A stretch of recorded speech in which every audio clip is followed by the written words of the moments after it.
సునాదస్వరము June 21. నోటి మాటల చేత కలుగు నొప్పి నీకు తగలకుండా ఆయన నిన్ను చాటు చేయును. యోబు గ్రంథము 5వ అధ్యాయము 21వ వచనం. మరి మన దేవుడు మనల్ని ఆ నోటి మాటల చేత కలిగే నొప్పి నుండి మనల్ని కాపాడుతానని వాగ్దానం చేస్తున్నాడు. ఎందుకంటే నోటి మాటలకు చాలా శక్తి ఉంటుంది. మరి అదే నోటితో దీవించగలం, అదే నోటితో శాపాలిస్తారు. అయితే దేవుడు ఇతరులు పలికే మాటలు, ఆ నొప్పి, బాధ, కన్నీరు, దుఃఖం ఏది తగలకుండా మనల్ని కాపాడే దేవుడు తను చాటు చేస్తానని వాగ్దానం చేస్తున్నాడు. ఎందుకంటే నోటితోటి ఇతరులు దూషిస్తుంటారు, నిందిస్తుంటారు, అవమానపరుస్తుంటారు.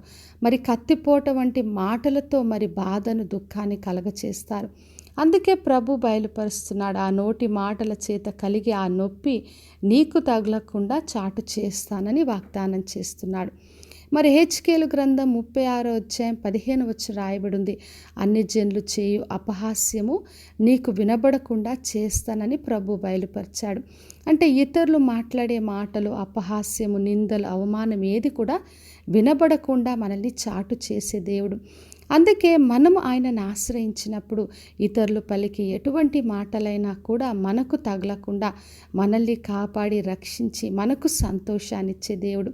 మరి యేసుక్రీస్తుని ఆశ్రయించిన వాళ్ళందరినీ కూడా ఆయన రక్షించాడు. మరి ఎవరికి కూడా నిందల, అవమానం రాకుండా కాపాడాడు.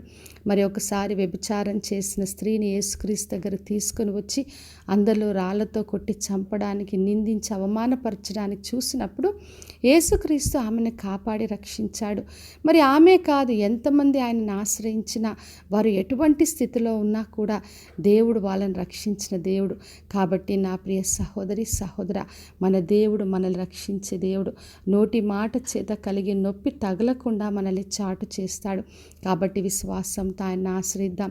ఒకవేళ ఎవరన్నా మాట్లాడి నిందించి అవమానపరిస్తే వాళ్ళని క్షమించి దేవుని చేతికి అప్పగిందాం. ఎందుకంటే ఎవరి మీద కూడా కోపాన్ని, ద్వేషాన్ని ఉంచకుండా కాపాడే దేవుడు. మనకు ఆ నొప్పి, అపహాస్యం, ఆ నింద కలగనీయడు. కాబట్టి విశ్వాసంతో ఆయనను ఆశ్రయించి ఆయన బిడ్డలుగా ఆయన నుండి సంతోషాన్ని, సమాధానాన్ని పొందుకుందాం.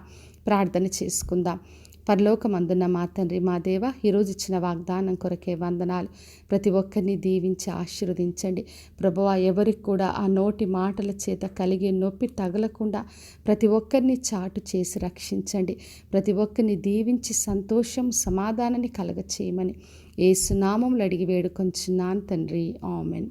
ఈ శుభవచనము వినుచున్న ప్రతి ఒక్కరి జీవితంలో నెరవేర్చబడునుగాక.